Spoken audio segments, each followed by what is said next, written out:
Welcome to episode 92 of the Rugby Coaches Corner podcast. I'm your host, Andy Plimer, and joining me today is Chris Campbell. Chris is the performance sport manager at Nottingham Trent University in the UK, where he oversees 11 performance programs across various sports. He also has head coaching roles at Hinckley RFC and Leicestershire Men's Senior 15. Most importantly, he is the under-7s coach at Stow-On-The-Wold, and it's a pleasure to have him on the show. So welcome, Chris. Yeah, thanks for having me on. Looking forward to it. Yeah, no worries. We'll get to the under-7s coaching role. I always finish with the most important parts, so Yep. we'll do that at the end. So let's kick things off with a bit of your backstory on your playing career. Yeah, I'll be honest with you. Not the longest thing. I started playing when I was 11 years old. Which funnily enough came round talking about it recently because my son's just played his first game and he was asking me when my first game was, and I could hardly remember it.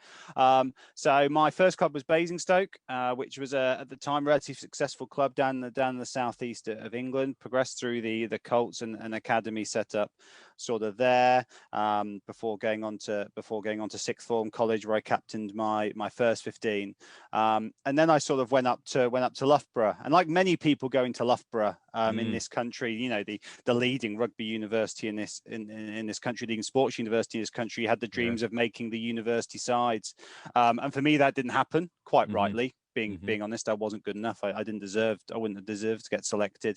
And then I hit a bit of a crossroads and played a little bit for the local rugby club, played a little bit of Halls rugby, went back and forwards to continue playing some club rugby as well at a different club.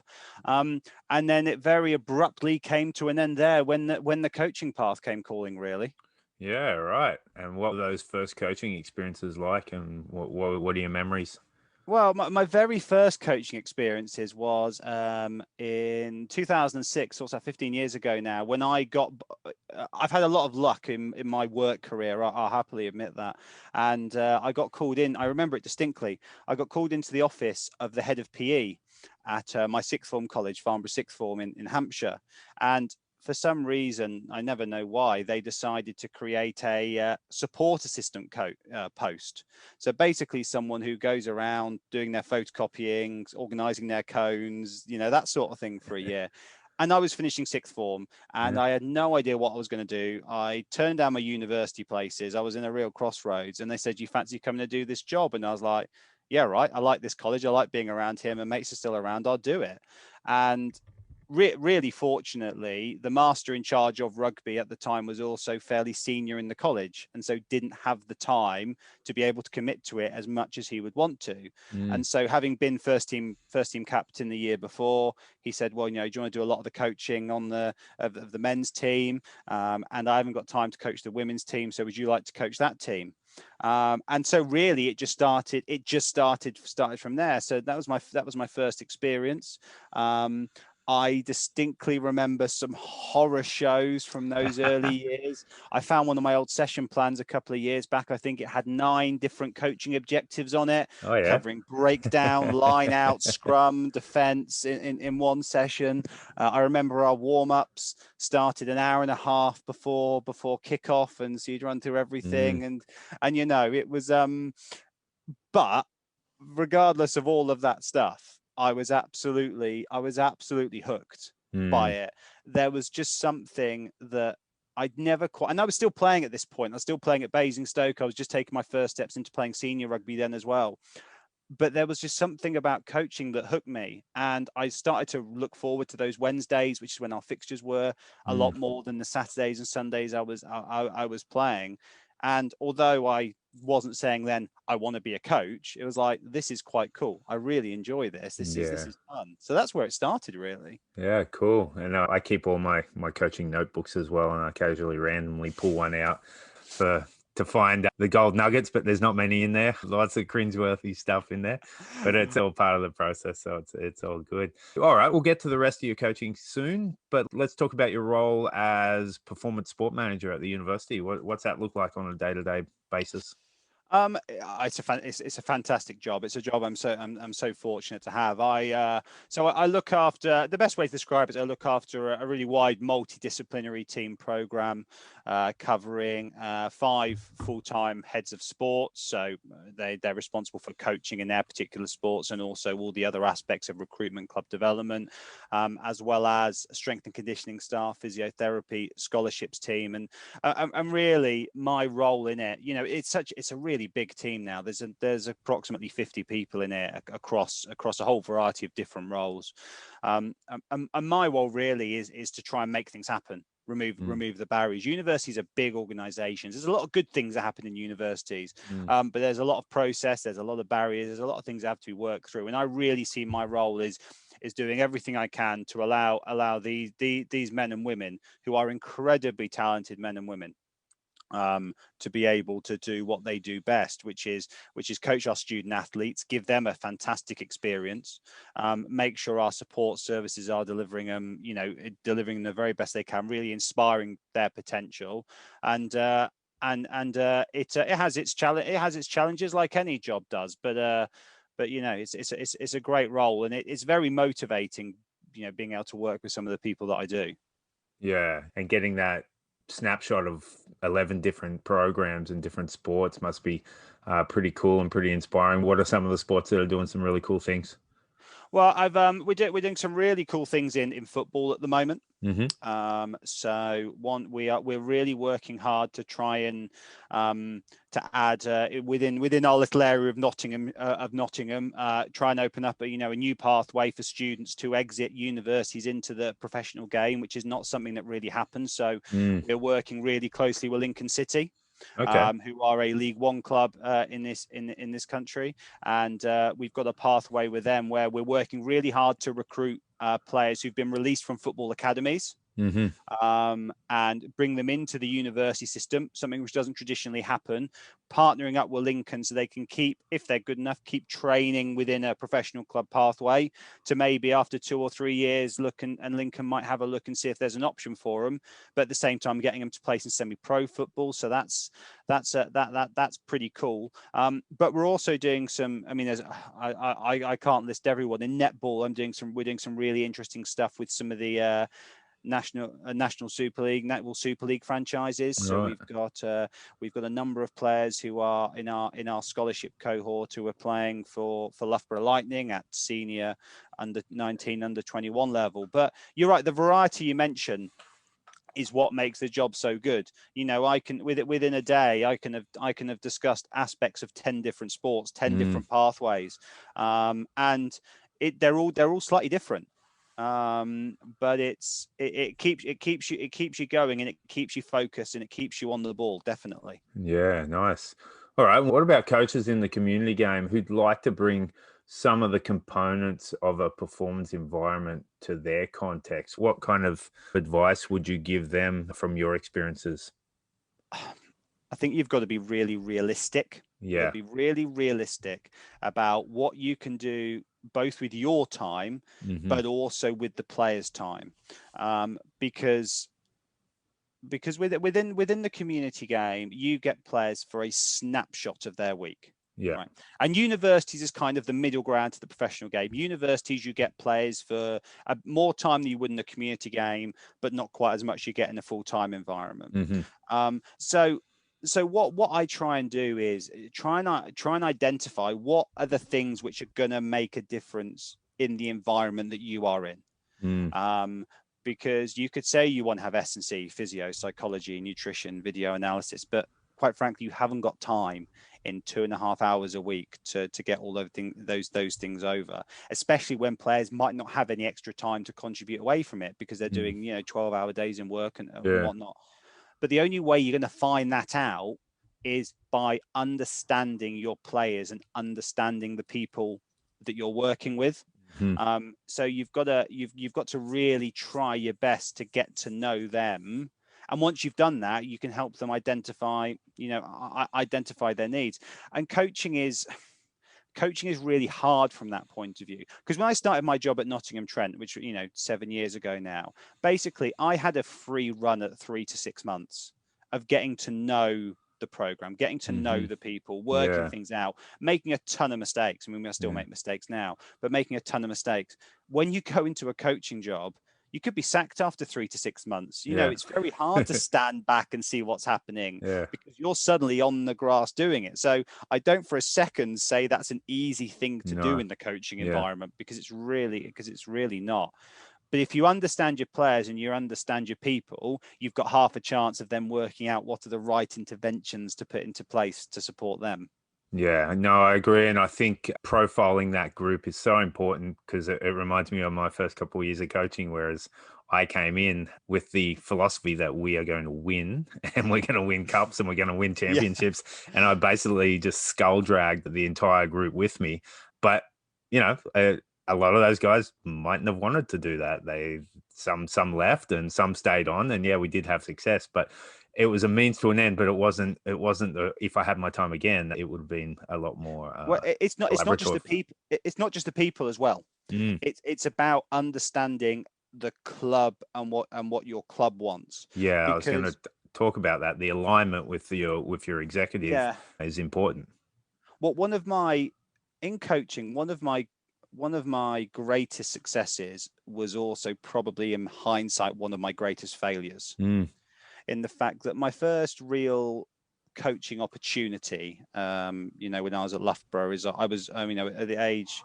at age 20 or 21, I took over as head coach of Loughborough Town Rugby Club, who play in the Midlands divisions of the RFU structure over here. And we had, and it was a talented group of players, and we supplemented with a few university guys. And in my second season there, we got promoted, you know, from Midlands 2 to Midlands 1, something the club had been trying to do for a really, really long time. And it was amazing. You know, everyone involved was really into it. We built a real strong identity and belonging about it. And the whole club was involved, you know, minis and juniors, parents, wives, girlfriends, the whole lot. Right. And it was great. However, what we didn't do was we didn't consider what was going to come after that. And we didn't. And although everyone involved had a fantastic time for a year or so, did it help the club in the long run? You'd have to ask them. I'm in hindsight, I'm not entirely sure it did. And I'm going to be honest with you, it's something I've never really spoken to the people at the club about. But I think that's the sort of thing where I probably at that time hadn't taken into account as much what was the right thing for the club as opposed to what was the right thing for the group of people that were involved at that particular time. Yeah, no, it's important and lots to think about for coaches there. All right, on to your role with Hinckley RFC. How did you first get involved with that club, and what were those first couple of seasons like? So I'd done 3 years at Loughborough, and I wanted to push myself on into an environment where I'd really be stretched, because I was very conscious, you know, as I said at the start, I don't have much of a playing background. And I love coaching. I wanted to develop as a coach, and I needed to push myself on. So I basically just sent a speculative email to all the clubs at National 2 and National 3 level around where we were living. And Hinckley were the ones who got back to me. Paul Walsh, who was the director of rugby at the time, basically said, look, you know, we're not going to give you any money, but if you want to come and be part of a coaching team, then you're welcome to come along and see how it goes. That's literally what happens. I went over and joined a coaching team and didn't really have a particular role, to be honest. He basically just, and you know, and see what happens. And a whole load of circumstances happened with other coaches moving on for a variety of reasons. Meant I ended up becoming the head coach essentially by default, because there was nobody else left within a very short period of. I think it was Homer Simpson. Homer Simpson said default's the greatest word in the English language. It basically did happen by default. There's no other way to describe it.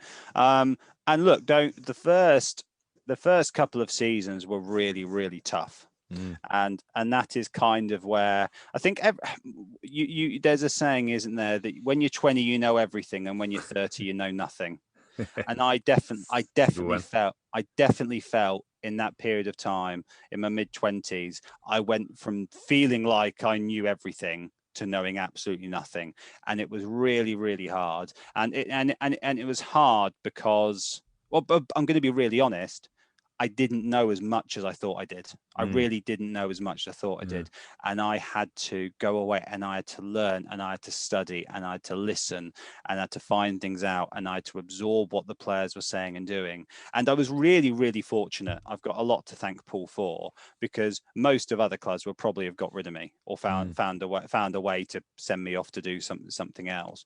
But he was prepared to stick with me. He mentored me. He supported me. I'm sure he did a lot behind the scenes I didn't know about, you know, to help supporting. And then I, you know, eventually over time, you know, we developed a really, really strong relationship with him as a director of rugby, me as the head coach. And over time, the squad grew, and you know, we got to the point where we managed to get promoted from Midlands 3 up into National 2, which is where we're sitting now. Really, but yeah, I've got a huge amount to thank him for. If he hadn't have been prepared to stick with me, I wouldn't be coaching at Hinckley right now. Let's put it that way. All right, that's really cool, and you know, that's important to have those kind of people in the back room who are, you know, supporting you and that you can trust 100%. Somewhere in that journey too, you took some time out from your coaching role at Hinckley, and we bounced a few emails back and forth as we were setting up this interview. And I found that a really cool topic that you proposed to talk about in terms of coach wellbeing. Can you talk to me a little bit about why you took that time out in 2016-17 and what you gained from that in terms of your own wellbeing as a coach? Yeah, so end of the 16-17 season, so I'd been coaching at Hinckley for 5 years, and I'd done 3 years at Loughborough before that. So I'd done 8 seasons on the bounce, you know, and in that time, that basically took up my whole of my 20s. And in that time, I'd gone from being a university student to being married with 2 kids, a job with a lot of responsibility, and being really honest, I was spent basically. You know, I'd been there. I you know, and I just and I wasn't enjoying what I was doing, but you know, by the end of it, and it was, and that pressure was just becoming, you know, increasingly hard. I wasn't as motivated to do the work I needed to keep improving myself as a coach. You know, that it was stimulating being at the level. It was the year we'd got promoted, and then alongside that, you know, we decided to move house around the same time. My kids were quite young; they were 3 and 1 at the time, and it was just a whole multitude of things going. I need to take a break from this consistent Tuesday, Thursday, Saturday run, plus all the other work you have to do around it. And I knew it was the right decision on the very first day of the next season, actually. And I was with a good friend of mine at watching Henley play. I went to the dinner there and had a few drinks and watched the game. And although I was really intrigued with what Hinckley was doing, I was checking Twitter. I didn't want to be there. And that's when I knew that, you know what, this was the right thing for me to take this period of time away. It also coincided, as I said, with us moving house, my wife getting a new job, and me wanting to make sure that she was given the opportunity to, you know, do what she wanted to do in terms of develop that, and not having me rushing around here, there and everywhere. And I just felt if I kept going, would I just basically fall out of love with the game completely and not want to go back at all. So it was a real multitude of things which all just came to a head. But also, you know, the day after I told the director of rugby I was going to give up, I delivered my best session in probably about 18 months. All the players came up and goes, "That was a great session." And I was like, and I hadn't told them by this point. And I was like, the reason.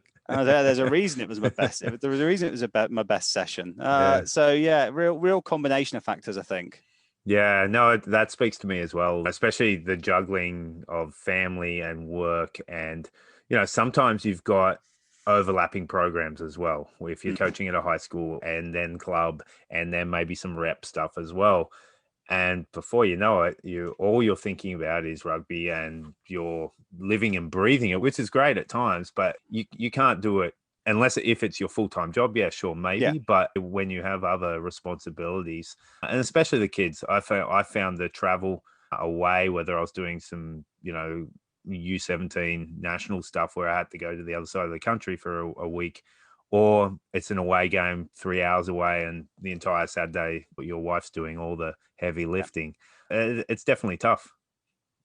Yeah, it was, it just reached the point where I had to feel I just had to make sure that they had my time, and Mm, and I do not regret it for one second. It was mm. absolutely the right thing to do. I mean, don't get me wrong, I'm not a huge fan of going to things like farm parks and safari parks and whatever, which is where we ended up going most Saturdays. But it was absolutely the right thing, Yeah. and I do not regret doing it at all. Yeah. And you did stay involved though. You still did stay connected. And this is another thing that speaks to me as well, is that I'm doing a lot of coach development now at my club because I don't have the time to be there Tuesday, Mm. Thursday, Saturday, especially post COVID. We know how good we can be with things like Zoom and how we can, get a little bit of time here and there. So you still stayed involved and connected through doing some analysis work, right?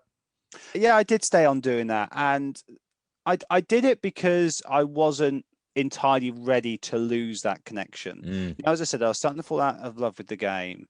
I felt coaching wise, I was spent. I needed that time away, but I wasn't ready to lose the connection. And I also wanted to see what it was like being involved in a program, not being a head coach, yeah. because basically at Loughborough, I was the head coach of Loughborough, and I said within Hinckley very quickly, although there's always been a director of rugby, Mm, I've always been a head coach, and so this was an opportunity for me to see, well, how do I function and how do I work in an environment where I'm not in that yeah. position. That's important. And so this was a really good way for me to do it, to stay connected to a club I knew, and therefore a club where I felt I could still contribute something Mm, because I had a real understanding of the club, of the players and what was going on, but very much be able to do it on my terms, when it suited me to do.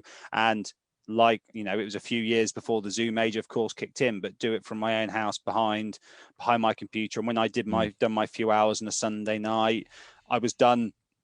I was done for the week. I found that really important. And I did enjoy keeping the connection without the huge commitment which came with it. Yeah. No, it reminds me, when I interviewed Eddie Jones, he said that coaches should become generalists. Mm. Don't specify on, one particular area, become a generalist. And I love being an assistant coach, partly because you've got a lot of those responsibilities are removed from your plate, but you can exactly that. How do I fit in as a team member? How can I express my views in a way that's still supporting my head coach, but still challenging them? How does this whole machine work, and how can I really assist in that role? So I think it's a great lesson there. Yeah, and to be honest, the assistant coach field is still a role I've never really filled. Never Mm, by design. It's just mm, it's just the way it plays out. So being the analyst to supporting the director of rugby, the head coach, and the other coaches was as close that I've got. And it's something at some point I really do want to fill, because I want to. I put on a personal level, I want to see how I react to that. mm, I'm used to, and I think you do get used to fulfilling certain roles. mm. I've been used to running a program, to managing a big team. Yes, I have a manager at the rugby club. I have a manager, in my day-to-day workplace, but they're both very, very hands-off with me. So I think at some point I need to fill that assistant coach, that position, and see how I deliver that. It'll be really interesting when it does happen. Yeah, awesome.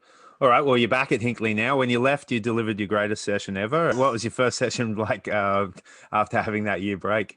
Oh, do you know what? I genuinely can't remember.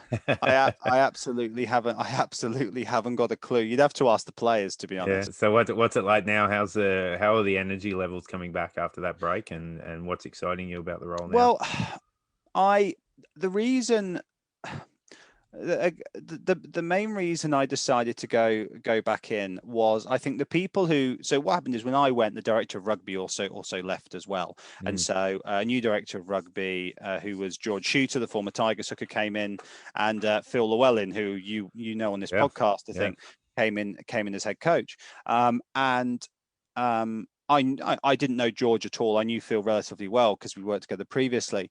And I think they did a fantastic job in the 2 years those guys were doing it of evolving the style of play. So Hinckley have always been known as being a very set piece dominated team. Right. And the way we were coaching to win games didn't really go away from that. I think the season we got promoted, I think we scored something like 20 scrum penalty tries, plus who knows how many pushovers from the number 8's feet. You know, it was a successful but fairly one-dimensional way of playing at times. And those two did, along with Scott Hamilton, who's now the director of rugby, did a great job of changing that way of playing. And that actually, I started to get really excited watching that because, you know, when I was watching the games back, I was like, we were playing nowhere near like this. And so I watched that for a couple of years, and George and Phil both decided to move on themselves, and Scott Hamilton took over as director of rugby, and we had a chat, and it was like, you know, actually the way that Hinckley has changed has invigorated me, because now here's a real new challenge. Can I take what these other coaches have done and try and scaffold it to try and build it up and to try and take the club on even further forward. And, you know, having had the 2 years away where, you know, I'd gradually started to, you know, want to coach again a bit more. And I think, you know, one good thing about being an analysis is you do become a lot more objective in watching games, especially when you don't have that connection. And I think that's really helped me as a coach, because I can now, when I'm there on a Saturday, I see something. And now when I watch it back on the Saturday evening or Sunday, I'm much better at not reinforcing my own biases by looking at the things that I thought were there, which I think is something you learn as analysis. Whereas before, I was probably seeing something on Saturday and then looking for the evidence to reinforce that bias. I do it all the time with penalties. I see them live and then I watch it back and go, no, got that wrong. I'll send a quick email to apologize.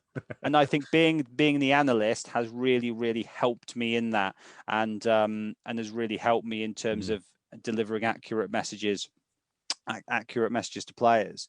So that was the motivation for getting me back in. But you know, also it's just little things like, it's amazing how just having, you know, the kids now being 7 and 5, that does make a big difference from being, you know, 3 and 1, which is they were when they stopped. And, you know, and my wife was into a new job. She's settled in a new job. She was, you know, she was happy for me to get back into it, and felt it's the right thing to do.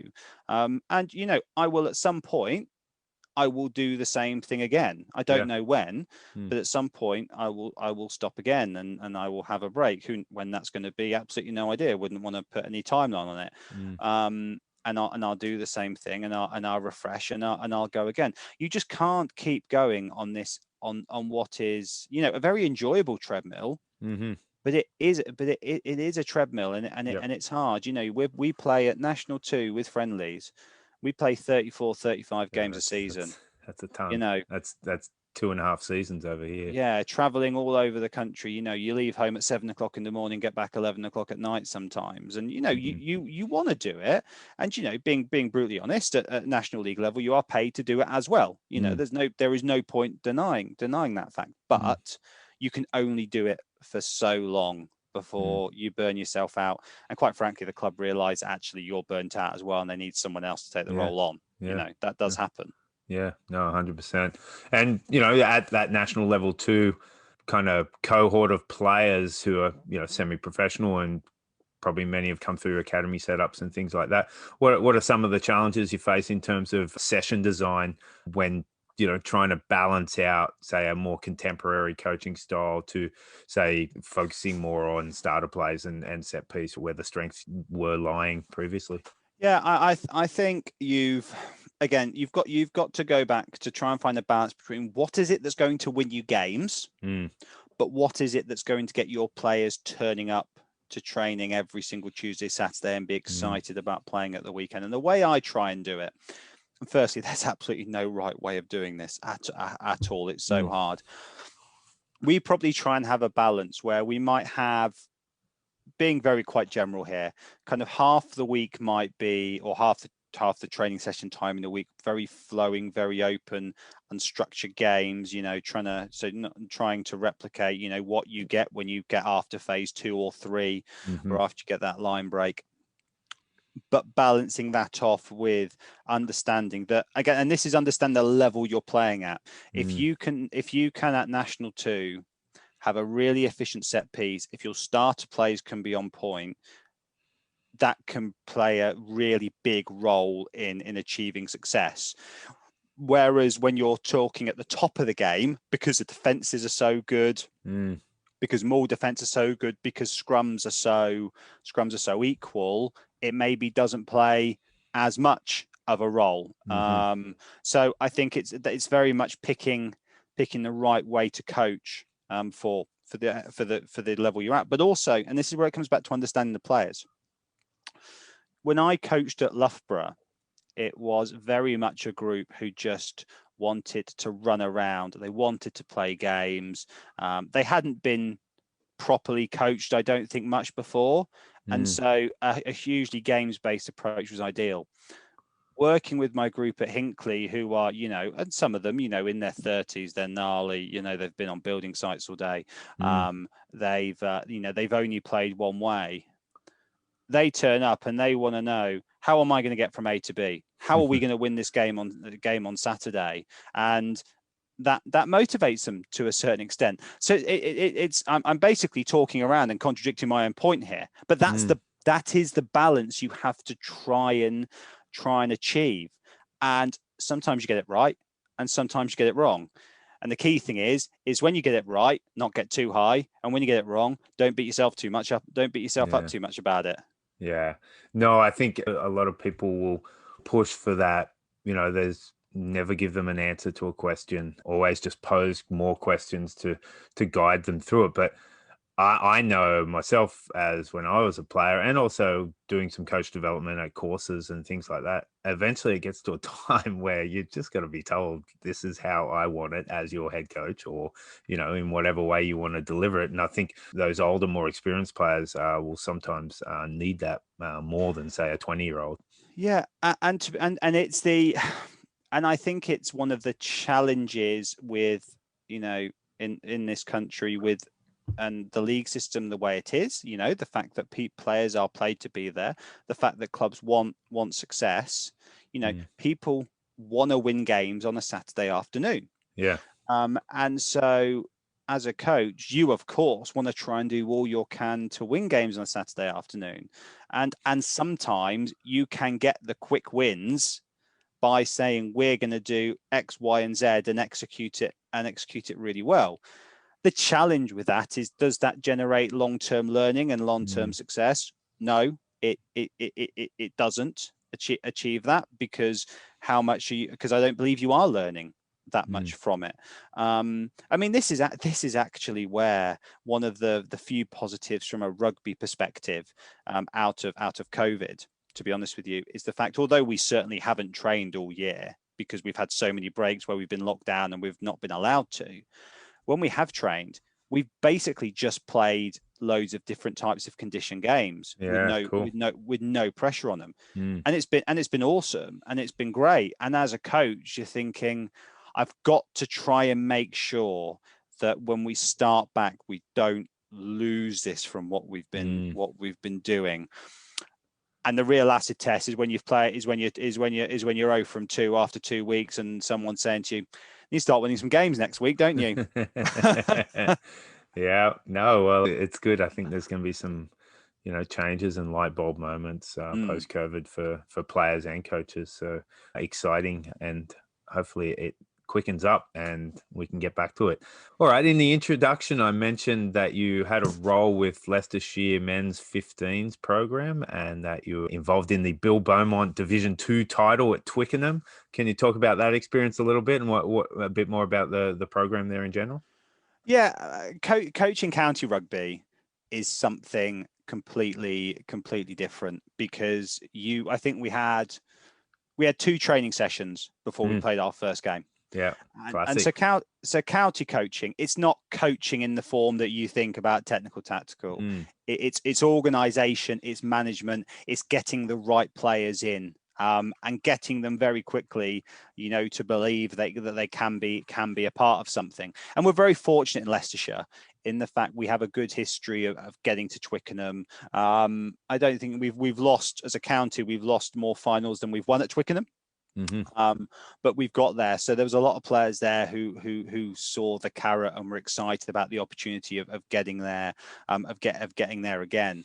And it was an act, and that was one of those where you didn't actually feel that much pressure because there wasn't time to feel pressure. And we just got a great team together of made up of, of the best players that wanted to play, because, at that time of year, they've done a full season. Some players have had enough, going back to that Wellbeing and burnout thing. Some people don't want to do an extra month of rugby. And it was fantastic, to get there. And from my point of view, as someone who is big on analysis, as I've kind of referred to by spending 2 years as an analyst, it was an interesting challenge for me because we knew absolutely nothing about our opposition. And there was very little for us to be able to analyze on ourselves, because our first game we got a walkover because the opposition struggled for a side. Then we won our second game 78-0, so there wasn't a huge amount to pick up from that. And then we basically had a semi-final to get to Twickenham against the other side, who were two from two. So but it was a great experience, and I would endorse county rugby to anybody. I think it's just so unique. It's fantastic. Cool. And like I said earlier on, we keep the most important stuff till the end. You are an under sevens coach with Stow-On-The-Wold. What's that experience been like? How different is that to every other bit of coaching you've ever done in your life? Crazy. I was really, actually, when I was really unsure about taking it on in the first place. So I'm like any other parent. My son had kind of gone down to Stowe from about the age of 4 and done all like the really little rugby and stuff, and running around cones and all that kind of thing. And he got to the under sevens, and it was a classic case of, well, who's gonna run this team? And I felt wrong. Someone pushed you in the back and you lunged forward, and they basically I felt I just felt wrong saying, I can't not offer to do this. But I was really unsure about it, and I really didn't know how I was going to do, because I hadn't done anything below senior rugby since I'd last did school holiday camps. Blimey, when I was at university, so a really long time ago. But do you know what? It's brilliant. It's absolutely brilliant, because you see, if there's nothing better than seeing a group of kids just running around enjoying themselves and just seeing their brains tick over and tick and tick and learn. And it's, when you see them, when you see that moment drop, and there's one particular kid actually who has not really done any sport before, so coming to rugby was the first thing. And we had our first fixture, if you can call them fixtures, at under sevens a couple of weeks ago, when he scored a try. At training on Saturday, he dived and pulled a tag off someone, and just the joy on his face, it was brilliant. It was brilliant. What I would say though about coaching mini and junior rugby is, I think we, as a sport, as a country, we need to be doing more to invest and develop our mini and junior coaches. Because coaching senior rugby is relatively easy compared to having to deal with a bunch of kids who, frankly, if they don't like what you're doing, they're just not going to do it. Seniors, you can tell them what to do, and whether they like it or not, they will just get on and do it. And it's only afterwards where, if you've lost, goes, oh, well, it's your fault. Whereas if the kids don't want to do it, they won't do it. If you can't explain perfectly, they won't get it. If you don't find a way to keep them engaged, they will just drop out. It is a real craft in itself. And it was actually Paul Walsh who said to me, isn't it weird in this country that the coaches where you arguably have to be the most skillful at 7s, 8s, 9s, 10s are the ones who get the least out of the game, and those where at the top of the game where arguably you don't are the ones getting the big money. And it's true. It's true, actually, because these kids are, these kids are the group that keeps going. But I do really, really, really enjoy it, actually, and it is great to see. And I am now very pleased I do it, and it's great actually because it's something me and my wife do together. Oh, awesome. So she helps run the team as well, and so it's not. And my daughter, who I'm hoping will start playing in a year or two, comes down and sits on my shoulders and just blows the whistle at the most random times, and appears on the pitch, and it's great actually because we managed to make something out of it as a family, which is really nice. Yeah, that's important. I've got a similar setup as well with a 10-year-old, 7-year-old, and a 5-year-old, and we're the same. My wife played rugby for 15 years, so she's involved as well. And yeah, it's just really, really enjoyable. Cool. All right. Well, we always end the show with the same final 4 questions. When you were a kid growing up, who was one of the players that really jumped out at you and drew you into the game? It's an obvious answer, I think, for my age group growing up. But I was a Johnny Wilkinson fanboy, really. And I think it was just, when I was growing up watching him, I remember there was one particular game. I went to England against Ireland at Twickenham in 2002, which was the first time England went to number 1 in the world. It was 18 months out from the World Cup. Right. And England were brilliant that day. It was widely regarded as one of their best ever performances. And he had a fantastic game. He scored a try. He didn't score many tries. I remember standing around outside the Spirit of Rugby at Twickenham for 3 hours after the game in the freezing cold, managed to get his autograph. Cool. And it was and it was awesome. But what I loved about him, actually, I've come to appreciate this even more as I've grown up and got older, was how open he was about his flaws. Sorry, flaws maybe isn't the right word, but he had it's probably not the right word at all, but there was so much that went on around him, which ultimately contributed to the player he was. Yeah. But he never claimed or tried to give off this perfect image. And I think people like him have probably played a really big role. I mean, he might not have realised it in the areas of well-being and stuff being discussed within sport, because he was probably one of the first players to really start to express themselves and show that vulnerability. I mean, he still does now. In the stuff he does over here. So yeah, he's the only I'm very fortunate, and like a lot of people, I've met a lot of professional players, and and you do, and with work you end up meeting them, but he's still the one player who if I saw, I'd probably still be like a child in terms of yes, Mr. Wilkinson, lovely to see Mr. Wilkinson. That's great. Yeah, and his autobiography, Johnny's a great read. If coaches haven't yet read it. All right. And what about now? Who are some of the players running around that you enjoy watching? I think what we're seeing out of the Super Rugby Aotearoa is really interesting, particularly at fullback. If you look at people like Geordie Barrett at the Hurricanes, you've got Will Jordan, who scored a fantastic try. At the weekend for the Crusaders. Josh Ioane has been playing brilliantly there, for the Highlanders, and you've got Beauden Barrett, who's going to be coming back from Japan. You're wondering how he gets into that team at the moment. So I think that the fullbacks in New Zealand at the moment, I think are really setting the bar high. But over here in the UK, I'm really enjoying watching Marcus Smith. Right. Yeah. But what I would also say about watching Marcus Smith is there's a massive clamour with Marcus Smith to get him in the England team, because he's been playing so well for Harlequins. And Harlequins have been a different team for the last 11 or 12 games, really enjoyable to watch. And Marcus Smith probably does need to get an opportunity in the England team soon. But what I'm slightly nervous about is everyone going to expect Marcus Smith to do what he's doing, running around in front of no fans on a day at the Stoop, to being played next to 2,000 people with an All Black back row running at him and a really organised defence, which is going to give England absolutely nothing.